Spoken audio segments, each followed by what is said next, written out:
Hai semuanya, perkenalkan nama saya Sherina Janita. Kali ini saya akan memberikan informasi mengenai seputar bumbu dan rempah yang berasal dari masakan khas Nusantara. Kali ini saya akan memilih makanan khas dari Papua, yaitu ikan bakar sambal colo-colo. Ikan bakar ini biasanya dibuat oleh para nelayan yang hidup di pesisir pinggir pantai. Yuk mari kita simak video berikut ini. Sebelum saya mengenalkan berbagai macam bahan-bahan yang digunakan dalam membuat ikan bakar tersebut, alangkah lebih baik jika kita mengenal sejarah dari penyebaran bumbu dan rempah yang digunakan dalam membuat makanan tersebut.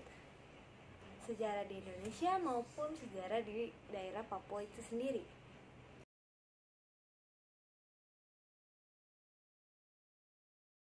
Bumbu dan rempah sudah dikenal oleh manusia sejak zaman dahulu kala, bahkan sebelum negara-negara memperdagangkan hasil rempah-rempah yang mereka miliki, dan juga sebelum negara-negara lain memperebutkan lahan yang dimiliki oleh Indonesia karena kaya akan rempahnya. Yang perlu kita ketahui bahwa negara Indonesia merupakan negara penghasil rempah terbesar di dunia. Tidak perlu diragukan lagi mengenai kualitas dari rempah tersebut, sudah pasti memiliki kualitas nomor 1, sehingga bangsa Portugis bahkan rela memperebutkan daerah Maluku yang memiliki kekayaan akan lahan rempahnya. Pada abad ke-16, tidak hanya bangsa Portugis saja yang memperebutkan lahan rempah di Indonesia, tetapi diikuti juga oleh Spanyol dan Belanda pada abad ke-17.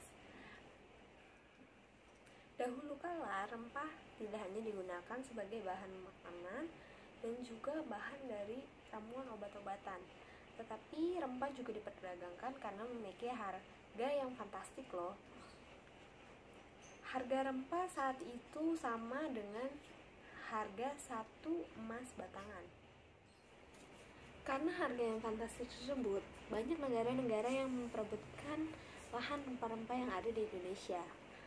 Rempah yang populer di Indonesia itu sendiri ada pala, cengkeh, lada, jahe, kayu manis.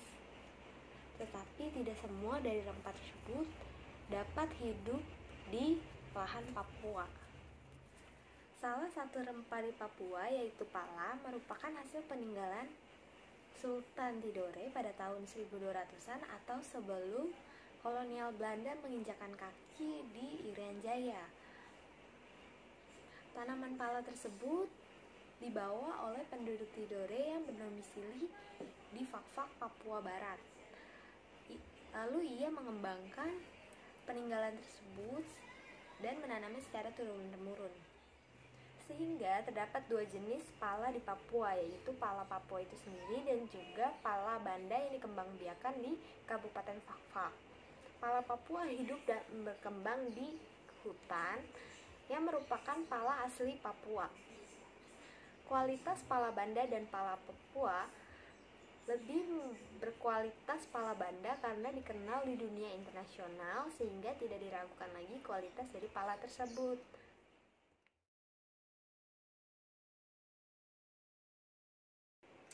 Bahan yang digunakan untuk membuat ikan bakar tersebut yaitu terdiri dari 1 ekor ikan baronang atau kue, atau bisa diganti dengan ikan kembung, ikan kerapu, ataupun ikan tongkol, atau diganti dengan sesuai selera Anda. Dibutuhkan juga 1 sendok teh garam, 1,5 sendok perasan air jeruk nipis yang digunakan untuk menghilangkan bau amis dari ikan tersebut. Lalu digunakan juga 1 sendok teh air jahe dan juga 1 sendok makan minyak goreng.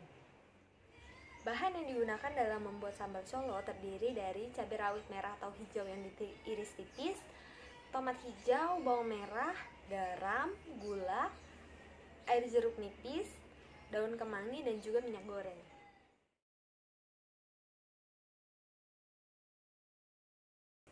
Terdapat beberapa karakteristik dari bumbu. Salah satunya yang terdapat dalam bahan ikan bakar sambal colo-colo adalah karakteristik bumbu segar dan diiris, yang merupakan bumbu yang digunakan dalam bentuk diiris. Bisa kita ambil contoh dalam ikan bakar sambal colo-colo, yaitu bawang merah iris dan juga cabai merah iris. Bumbu memiliki peran sebagai pelengkap cita rasa. Peran dalam cita rasa itu disebut dengan seasoning, yang berarti menambahkan bumbu ke dalam proses memasak ataupun sebelum proses memasak. Terdapat dua jenis bumbu, yaitu bumbu tunggal dan bumbu campuran. Bumbu tunggal merupakan bumbu yang terdiri dari satu jenis bumbu, lalu bumbu campuran merupakan bumbu yang terdiri dari beberapa jenis bumbu yang dicampur menjadi satu dan memiliki sebutan atau nama baru. Yang terdapat pada masakan ikan bakar sambal colo-colo adalah bumbu tunggal, yaitu jeruk nipis. Jeruk nipis digunakan dalam menghilangkan bau amis ikan, dan juga rasa asam dari jeruk nipis tersebut dapat menambah kenikmatan pada sambal dan membuat rasa sambal menjadi lebih segar. Selanjutnya kita akan membahas mengenai sambal colo-colo. Sambal colo-colo merupakan jenis sambal mentah yang dimana tidak melalui proses pemasakan terlebih dahulu dan cenderung segar. Dalam membuat sambal colo-colo, kita tidak perlu memasak terlebih dahulu, melainkan hanya mencampur semua bahan menjadi satu, lalu diletakkan di dalam lemari pendingin selagi menunggu ikan yang dibakar matang. Setelah ikan yang dibakar matang, keluarkan sambal tersebut, lalu sajikan di atas ikan bakar tersebut. Selanjutnya, kita akan membahas mengenai pewarna alami dan perasa utama. Pewarna alami ialah pewarna yang didapatkan dari sari-sari tanaman, tumbuhan, dan juga hewan. Pada ikan bakar sambal colo, terdapat cabai rawit merah yang membuat olahan menjadi kemerahan.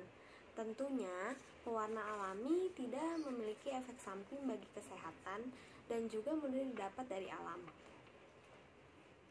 Rasa utama dari bahan ikan bakar sambal colo yaitu terdapat garam sebagai pemberi rasa utama asin, cabai dan jahe sebagai pemberi rasa utama pedas, jeruk nipis sebagai pemberi rasa utama asam, dan juga gula pasir sebagai pemberi rasa utama manis.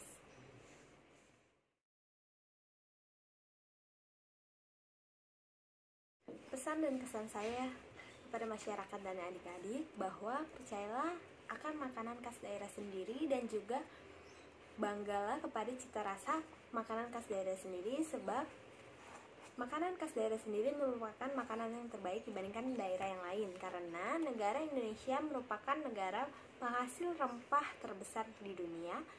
Maka tidak perlu diragukan lagi mengenai cita rasa yang sudah pasti lebih unggul dibandingkan dengan daerah yang lain. Cintailah dan lestarikanlah makanan khas daerah Indonesia, karena cita rasanya memiliki ciri khas dari daerah masing-masing. Dengan kita terus mencintai dan melestarikan makanan khas Indonesia, maka kita akan membuat negara Indonesia menjadi negara yang kaya akan cita rasa makanan khas Nusantara. Terima kasih.